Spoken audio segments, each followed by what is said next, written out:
Tzvi Lebetkin, the Rabbi from another planet. Please like, share, and subscribe, and ring the little bell. Ring the little bell so you're notified when new videos drop. And this is a question I think has been on many people's minds over the last couple of years, probably. Maybe it's got much more noticeable over the last year. What is with Hollywood and Shtupping Kids? Like, what's up with that? I mean, it just seems to be something they're really super into. Now, look, don't be wrong.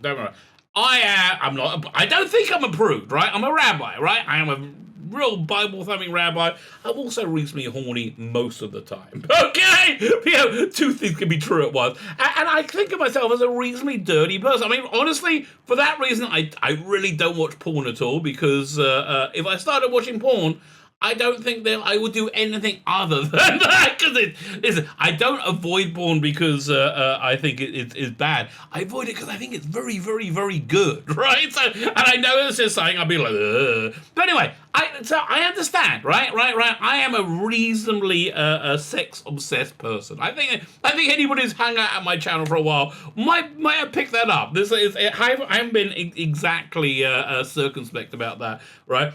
Never in a billion years, like a billion years. I'm like, it's not even like I can imagine. It's not like I can imagine the idea of somebody said, "Oh, let's stop a kid." And I go, "No, that's wrong," but I can see how that's great. No, it's like, ooh, what is wrong with these sick? I don't know. These sick weirdos.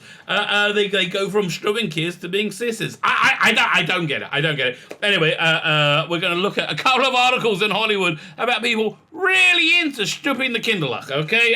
Again, don't really understand it. And you know, normally I wouldn't ask you to in any way express a like, express any liking of somebody Shtupping children. But can you hit a like button anyway? That'd be fan-freaking-tastic. Like button, share button, subscribe button, hit that subscribe button. If you're not subscribed, no, if you are subscribed, make sure you're still subscribed. YouTube may unsubscribe you quite unscrupulously, but or they may not. I don't know.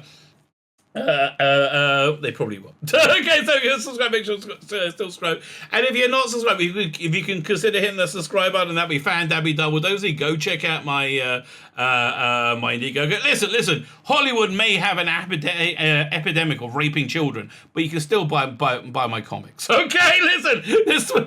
There's good and bad things in the world. Okay, this will be one of the good ones. I hope. So this is going offline soon. I thought it'd be a week ago. I thought it'd be 2 weeks ago. Maybe it's this week. As soon as I get a print date from the printer, it's going offline. It's 2 freaking awesome graphic novels. We got biblical Bible source, Aces, Traces, Rationalists, Rogues, 220 pages. This is one I finished work on. Oh God, that was a nightmare. 220 pages I wrote and drew it and did a reasonably good job on it. And there's this one, The Imperium, a love letter to telefans in the 1960s. Doctor Who, James Bond, Emma Pill, A Monkey in the Spacesuit, and The Black Slab from 2001, and a bit of Prisoner, a bit of Thunder, but it's all there for you, baby. It's all there. You can enjoy it. If you get both books, you get a bunch of extras. And the extras are only available on this campaign. If you want, you can get the extras on their own. I just hope you buy the books. Extras include this poster, for the male gaze cards, which are just fantastic. Okay, listen, I show them every video I do because I'm just so proud of them because they're all so freaking great. So anyway, go check out. Links in the video notes. Probably still online today. If it's not, there you go. I guess it's not, but it probably still online today. Fine, so let's start with this first story, shall we? Saturday Night Live comedian Horatio Sands accused of child sexual abuse. Jimmy Fallon named as witness and enabler. Really? I mean, like, Jimmy Fallon I quite liked. I mean, couldn't have been Jimmy Kimmel, right? That would have been a lot better for me. In terms of, like, personal Schadenfreude. Jimmy Fallon, oh man, this is not good. This is not the only story that we're going to be looking at. It's freaking crazy. An explosive new lawsuit, for something that we have completely forgot in this world that we live in, is people are innocent until they're proven guilty. Like, we've completely forgotten that. So please keep that in mind, right? I haven't read the story. We're going to find out how bad the evidence is in a minute. An explosive new lawsuit has alleged that not only did former Saturday Night Live comedian Horatio Sands sexually abuse a teenage fan in the early 2000s. How old is a teenage fan? Okay, listen, this is a bit sick, I understand. But, like, if it's a 16-year-old that looked like a 21-year-old, I think that takes Horatio Sands out of the pervert territory. And it's just again, it's statutory rape. It's illegal. He shouldn't do it. But I think that takes him out of the pervert, the sick pervert territory. But maybe, it was a 12-year-old, a 13-year-old that looked like a 6-year-old. I don't know. And that his SNL co-star Jimmy Fallon was fully aware of the crime. Well, again, it all depends, doesn't it? It all depends. According to the lawsuit, NBC and Saturday Night Live enabled Horatio Sands' grooming and eventual molestation of the plaintiff, who was chosen to remain anonymous. Look, darling, it's Horatio Sands. No wonder why. Listen, it's not like you got one of the good Saturday Night Live people. It was Horatio Sands doing the Shtupping. I would be embarrassed too. In the late 90s, early 2000s. The document reads that in 1999, plaintiff Jane Doe, 14. Ooh. 14, yeah, you're on thin ice, mate, okay? You're totally on thin ice. Was a huge fan of Saturday Night Live, started posting on various online websites, measurables, and chat rooms about SNL, and even administering and engaging in her own fan websites and news groups, all of which were actively read by SNL cast as well as NBC staff. Is that her? Okay. No, I don't think so. It can't be. She said she'll be anonymous. God, this is not good. Is he still on Saturday Night Live? Is he the guy who does Drunk Uncle? I haven't watched it for a few years. And basically, I haven't watched it since 2016. When they were just like, nah, we're not going to be funny anymore. Two of these Saturday Night cast members, Horatio Sands and Jimmy Fallon, allegedly began exchanging emails with the plaintiff as of January 2000. She was only 15 years of age at the time. Contact eventually led to a meetup with Sands and plaintiff in October the same year. Why would you do that, schmucko? Like, why would you do? I mean, honestly, you're on Saturday Night Live. You must be making a fair amount of money. You can afford a hooker, baby, right? And I listen. I can only imagine. I'm not really into this world. I can only imagine. You have your choice of what you would want your high class hooker to look like. I don't know what to tell you. I think you could have worked things out without doing whatever. The kind of in October where he met with the underage girl at NBC after an airing taping of the show. Yeah, he's looking to schlup her. Yeah, that's not good. Around May 2001, the plaintiff was only 16. She was invited to attend one of the Saturday Night Live's after parties. Well, again, it depends how. But like, man, this is just a long time, right? Wait, it started in. He spent 2 years circling around this underage pussy. Again. Hookers? That seems a consensual relationship, right? I guess you know. It just seems like makes sense to me. Okay. She was invited to one of the afterbuzz. Yeah, he's showing off and he wants. Yes. There she was allegedly allowed to freely consume alcohol beverages alongside Sands and other members of the cast, while everyone was fully aware that she was underage. But what did she like? Listen, this is like this. For me, the sick pervertedness of this is all dependent on what she looked like. If she looked like she was 21, then she looked like she was 21. According to the accuser, Sands spent time drinking alcohol with the plaintiff, which is noted to happen more than once, each and every time in full view of the SNL cast before allegedly groping her. Okay. The lawsuit also accuses Sands of grooming the plaintiff with an excerpt noting defendant Sands exchanged messages with plaintiff and steered the conversation towards conversation to discuss sex, sexual preference, sexual experience, and sexual activities, sexual fantasy, masturbating, and Sands instruction of plaintiffs in sexual acts. Yeah, listen, he was trying to get into her knickers. I don't think anybody's going to argue differently. He was trying to get into it. Yes, but again, did they have like My Little Pony on the knickers, or were they crotchless? I mean, that's really I think that makes a difference, right? I do think that makes a difference. Plater further claims that Sands encouraged her to take revealing photos. Oh man. Okay. Again. Ladies, if you're watching this, and anybody, any guy who's like 30 years older than you, that's not good, right? Any guy that's like decades older than you is encouraging you to take revealing pictures. That's not a good person, right? That is not a good person. No. And the whole like sex thing, dick pic thing, it's weird. This is to the gentleman out there. If you're planning on sending a dick pic to somebody, anybody you send a dick pic to, and they go, yeah, that looks like a bit of a ride. I'm gonna go for that. Anybody who does that is not somebody you particularly want to be with. Okay. As a picture depicting her as more mature, that reveals that she ran into comedian in 2019. He actually admitted to and bragged about having cyber sex with her. Okay. Doesn't sound like molestation to me. Okay, there's a statement shared with People magazine on Fridays. Sands' lawyer Andrew Brettler asserted that the accusations were categorically false, innocent until proven guilty, and claimed that in fact the unnamed accused had actually tried to extort the comedian to the grand sum of $7.5 million. Blimey. I mean, listen. For $7.5 million, you're gonna need some penetration, darling. Cyber sex ain't gonna do it for you, okay? Again, this is just my opinion.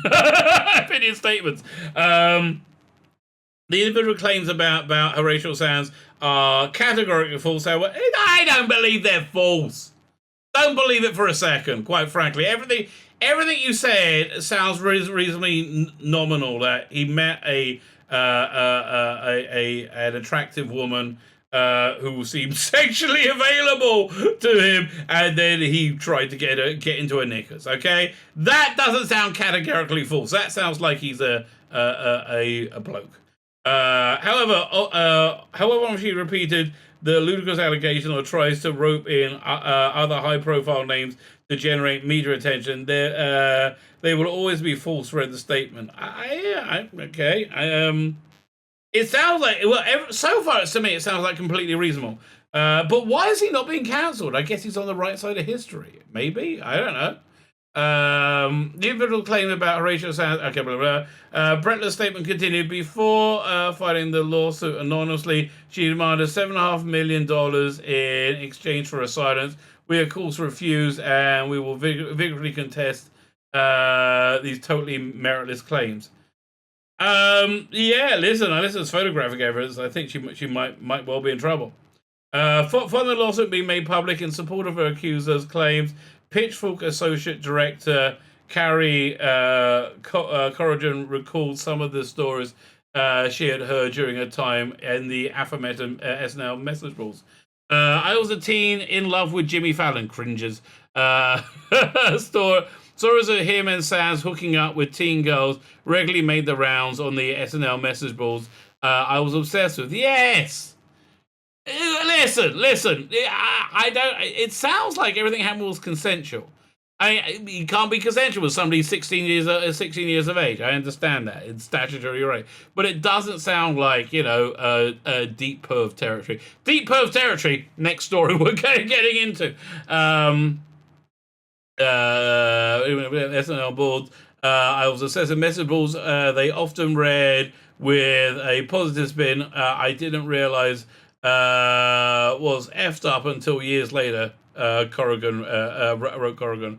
These posts were about how cool it was to party with an SNL cast. Yeah, it's the groupie thing. If you're famous, young, attractive people will sleep with you. Okay, I nobody know this. It's like the Me Too thing. Like we were all supposed to be surprised about a casting couch. Don't we all know about this? Apparently not. She explained how mature for your age you were. If they noticed you, how special you were. Yeah, listen, they wanted to get you into bed. Right. They wanted to get you into bed. Expressing concern, she continued, I'm often worried about teens growing up in today's internet in fandoms and get self-righteous about the glory days of my extremely online youth. But really, I think I just blocked how toxic those days of message boards and chat rooms really were. In an interesting turn of events, Corrigan eventually decided it was best to mute her thread because it had garnered attention of Donald Trump supporters. Okay, muting the thread because it is not for MAGA people. What's Okay, so MAGA people are not allowed to show support. Okay, you're not allowed to chime in on the topic of bad men or predators. Bye. Why not? Okay. And how do you know they're Donald Trump supporters?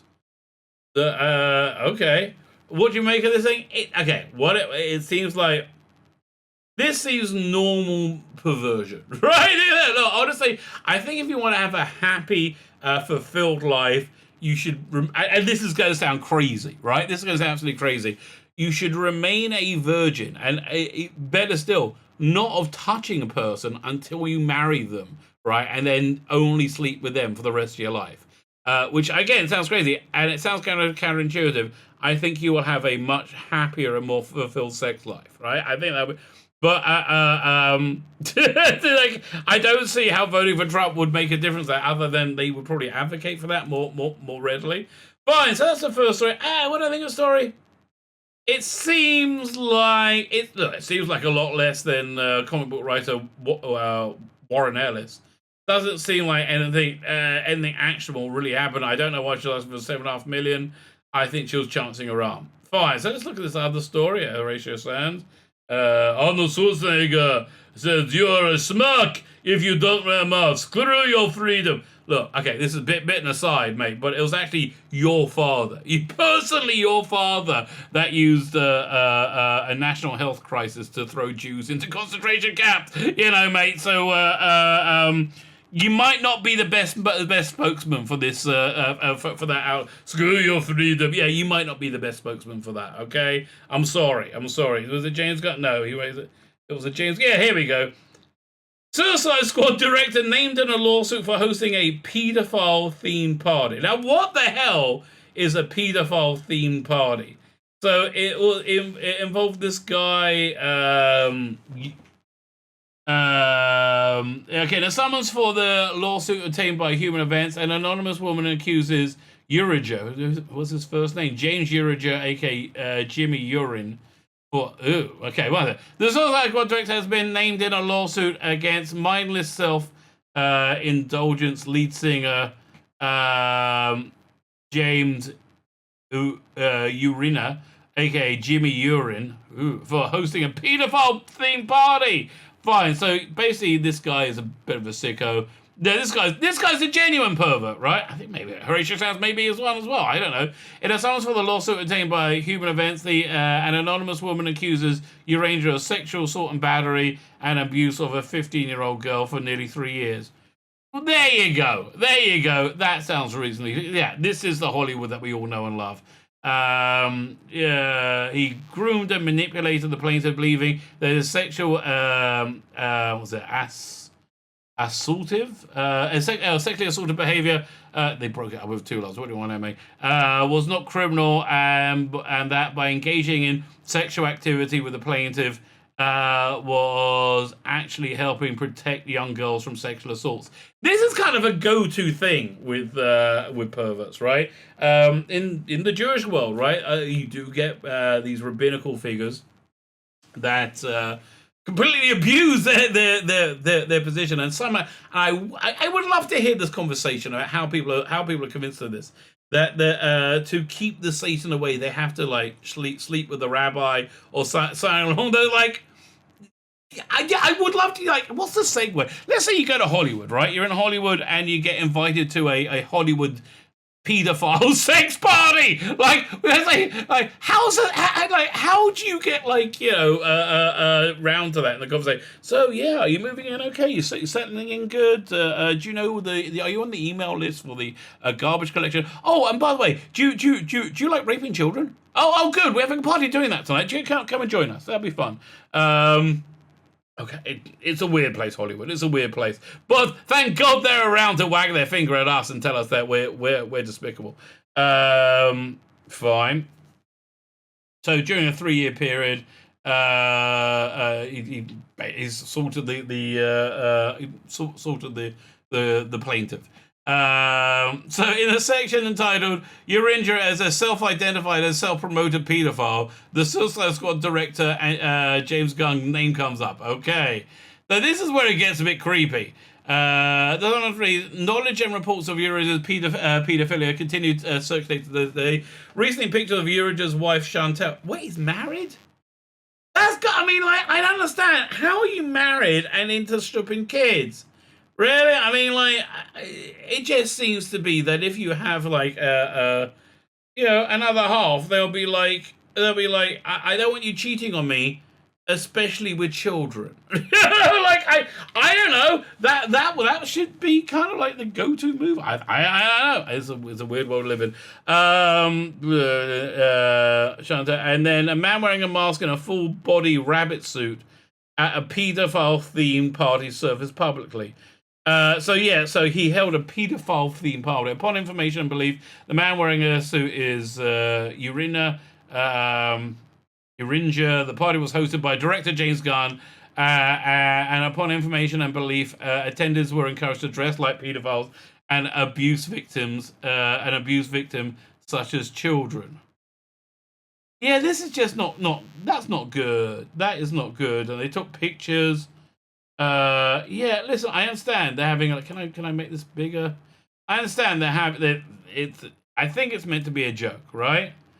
But this is really not good. This is really not good. So, we're going to end where we began. We're asking, what is with Hollywood and Shtupping Kids? I just don't get it.